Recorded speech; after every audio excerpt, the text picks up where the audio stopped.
Hello there, Miners fans. Once again, Jason Garrett, the voice of your Southern Illinois Miners, coming to you with another This Day in Miners History presented by Walker's Bluff.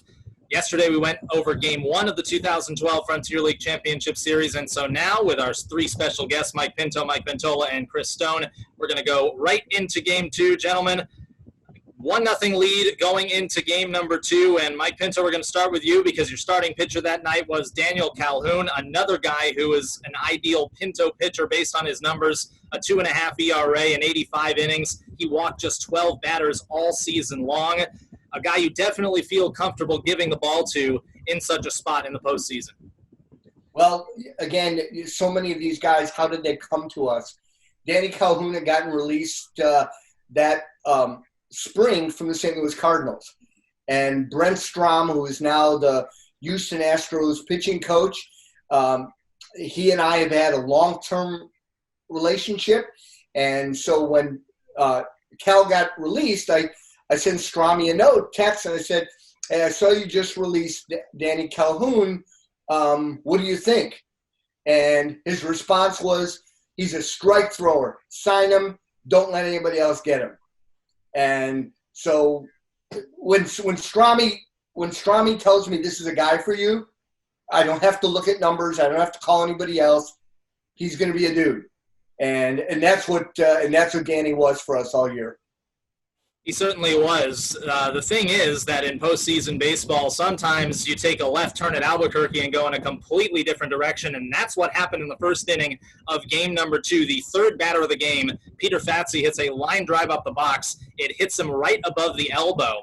And Chris Stone, you went out there, obviously, to check on him, and he was able to stay in the game for the rest of the inning. But what did you see going out there to check on your Game 2 Frontier League Championship Series starter? So hop over the fence as was my tradition, and on the way out there, I'm just thinking, you've got to be kidding me. And most of the time, my job when I go out there is to give the guy a chance to catch his breath, collect himself. But with where he got hit, there's not a lot of padding. And in retrospect, it's pretty remarkable that he was able to get that last out, get us in the dugout, give us a chance to hit. And when he got into the dugout, the swelling started, and he started having trouble moving it. And he's a warrior because he missed some of the early part of the season with an injury and battled his way back. And when he got his stride, I mean, he was a dude. He was everything that he was expected to be and more. And, you know, him not being able to go back out in the second inning of game 2 when we're trying to get a little greedy, we've got our split guaranteed. Now let's go ahead. We've won every game of the playoffs. Let's go get this. It was a tough feeling, and you feel bad for him because he's such a competitor and such a pro. But we don't get there without him. We don't get there without him. He's such a warrior. They talk about a guy getting on the mound and just being a bulldog and competing. That's what Danny Calhoun was. Mike Ventola, what was your reaction up in the press box when you see that sort of a dangerous play happen down on the field? Well, it's kind of like at first you got to think of his health. You want to make sure he's okay. Obviously, it's a pivotal game. It's game 2 of the championship series. You like for me, I'm sitting there, man. We got to keep him in this game because he's our guy. He's been one of our dudes. He's been one of the guys that have gotten us. It got us to this point. So you're hoping that maybe it didn't hit didn't hit a hard spot whatsoever, but then you kind of look and he was pretty banged up, and at that point you're thinking, all right, hopefully he's just okay. I know Mike's got it, obviously we have a deep bullpen at that point. I'm thinking, all right, if Mike's got to go to the bullpen, he's got arms, he's got some guys that actually haven't pitched as much, he has some length available, so I'm thinking if Mike's going to make the decision, he's obviously going to make it now. So, but like I said, the first thought is just making sure that Danny was okay. Which was tough because even if this series went 5, he probably wasn't pitching the next day or game 4. Maybe he's available to pitch in some role in game 5 if we get there. But at this point, you're thinking, man, he might have just thrown his last pitch of the season. Florence scores a run that inning. They take the early lead once again in game 2. The last out of that inning was an outfield assist, though, from Chad Maddox. And outfield assists usually are potential early or late, whenever they happen, they're big because they don't happen too often. and really helping you guys get back in the dugout and regroup as well. Let's talk about Chad for a minute. Chad had absolutely tore us up as a River City Rascal. And so when in early April, Steve Brook sent me a text and said, would you have any interest in Chad Maddox? Let's have a conversation. And Chad fit in like he was always a minor. The story, though, with all this is Chad also was going to school to get his accounting degree to be a CPA. And when you got to this time of the year, Chad left. And so he was going to leave the team at one point and ultimately decided this was probably going to be it. And he was going to stay the course and stayed with us. And it's really a good thing he did. He was a great minor, had a phenomenal year, and was another one of those guys that just was an impact part of that lineup day in and day out. You had to be careful every time he came to the plate. We're going to talk a little bit more about Chad Maddox a little bit later in Game 2, as it turns out as well. Next inning, once again, you get right back on the horse, score a run. Ken Gregory, of course, with a home run to tie it up. And Mike, the numbers do not lie. I've gone over them so many times. As you know, no one in Miners history has more hits, home runs, a higher slugging percentage, or more RBIs. And RBIs, only Joey Metropolis has more playoff RBIs in Miners history than Ken Gregory. The numbers don't lie for it. He was the ultimate clutch player in his time. It's 2011 through 2013 for you. I mean, I remember so many of his really big hits. And obviously the home run in Traverse City, was huge, to help us win Game 2. And Chris, you'll remember which year. They've all kind of run together in many ways. But in one of the years, Ken Gregory came up and hit a 3-run pinch hit home run with 2 outs. And what year was that? Is that 11? Correct. And River City was in shock. I mean, that's kind of where the legend of playoff Kenny started. And he's such an unassuming, happy-go-lucky, fun-loving kind of guy. But when it came clutch, when it was crunch time, he was not fun to face. And, he put everything into everything that we asked of him when he was in Southern Illinois. And that's a story that, could be told with so many guys on the team. Of course, Ken Gregory, I have to mention it because we all have to have camaraderie. A Jersey guy. Got to appreciate that as well. So, bottom of the second inning, Daniel Calhoun, who we talked about, he has to leave the game. And so, going to the bullpen, Brian Fowler comes in. And for Miners fans who remember, the Miners starting rotation that season was the strength of the team. Brian Fowler is the number 5 starter in the rotation. He had an up-and-down season. And Mike Ventola, you've told me in private before, when he comes in, he basically saves the day because he goes 4 2/3 innings, gives up just 1 hit, which has ended up being a solo home run in the 3rd, strikes out 5, and saves the entire rest of the bullpen from having to do more work than they were accustomed to. I would trust Mike and Stoney's opinion over mine, but I'm going to state my opinion. I think when you look at a certain pitching performance in this entire championship series, Brian Fowler in relief of Daniel Calhoun, in my opinion, was the most pivotal. And that's not to disrespect what David Harden did in Game 1 or what Sean Gilblair did in Game 4, which we'll talk about him as well. But in my opinion, Brian Fowler doesn't do what he did through 4 2/3 and keep Florence to only a run after they're chomping at the bit. And the way this game was going, and we'll talk more about how this game kind of went from more of a pitcher-friendly to a hitter-friendly type contest, Fowler was clutch. And I think what was important for him was, and I'm sure too, like as you alluded to, him being the number 5 guy in the rotation, I'm sure there was probably a part of him that wanted to start a game, and this gave him an opportunity to come out and say, you know what, Mike's asking me to come in now here in a very important relief role, and he came in and he did his job and then some. So, and I remember too, Mike, you got him from Joliet, if I'm not mistaken, right? Yeah. Where he had done the same thing in 2011, and if I recall right, pitched the game that they won their championship in 2011. And so he was not overcome by the moment.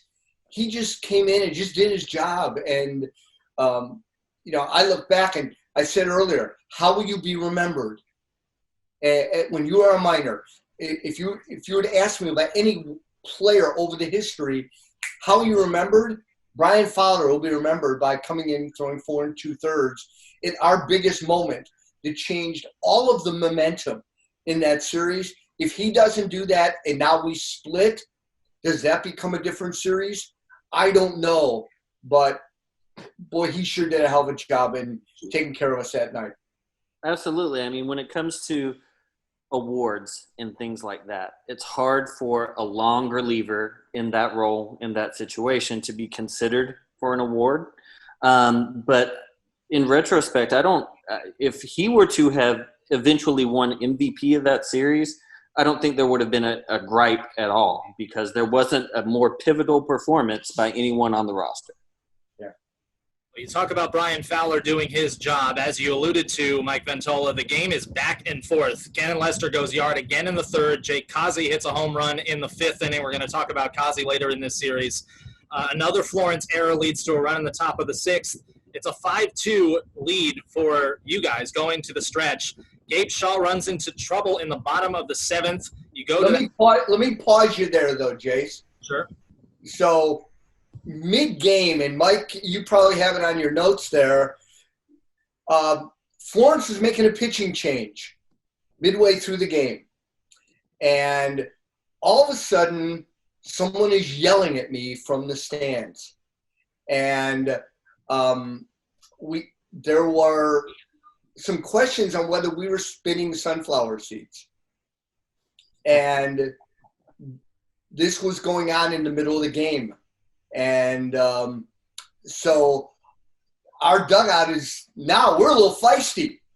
And so not only is this a dogfight between the two games, now you're yelling at us because someone supposedly spit sunflower seeds. So our guys just like dialed it up at that point. They were ready. So I'll pass it back to you with Gabe Shaw. So Gabe Shaw, who is another guy who put up some great numbers for you in 2012, he runs into trouble in the bottom of the seventh. Nick Sissio, talk about the shutdown lefty guy. You go to that vaunted bullpen again.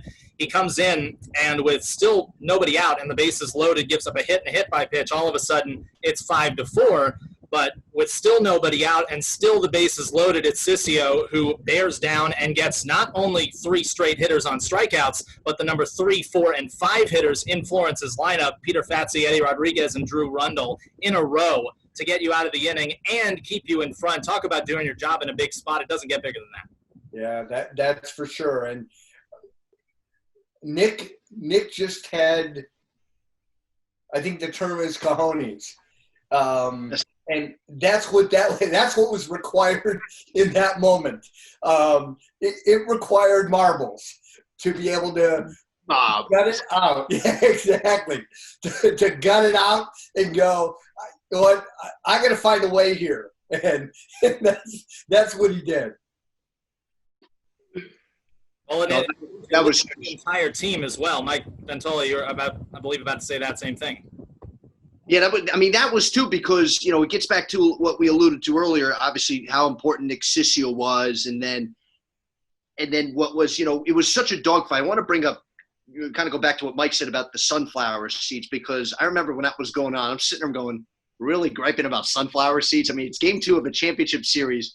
And I'm sitting there, I'm going, our guys in the dugout have got to, they have more important things on their plate, whether or not sunflower seeds are coming on the field, because then I think, Mike, you were right saying that it definitely upped your intensity another level, because then in the top of the 8th inning, you pretty much then you put the game away. You plate 4 across, take a 9-4 lead, and kind of tell Florence, you know what, you want to worry about if sunflower seeds are on the field rather than we're worried about taking a 2-0 series lead here going back to Redmond Park.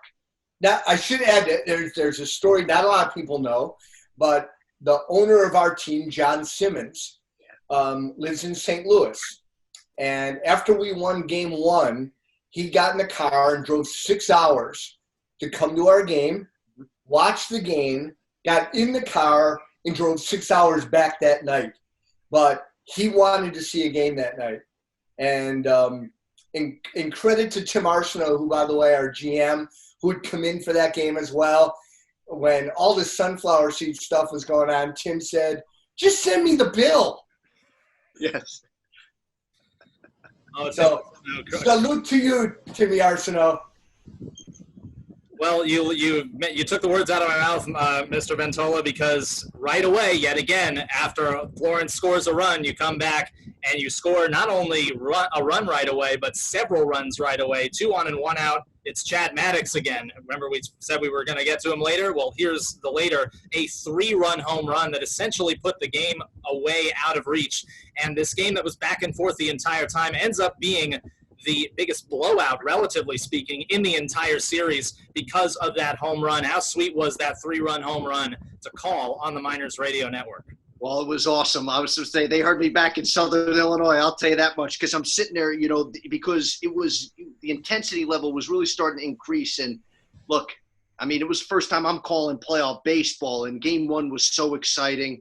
And then, game 2, we're, back and forth. At that point, like sitting that 3-run home run, I can say this now 8 years later. If I would have said this on game 2 that night, Mike and Stoney and the coaches would have given me grief. I'll tell you that much. But it was like, got to exhale a little bit because you know what? And I was a confident guy. I believed in our guys. I know I was just, I was the radio announcer, but I believed our team was that good and was that capable of, winning it all. So I sat there, I'm saying, okay, at that point, it's a 5-run lead.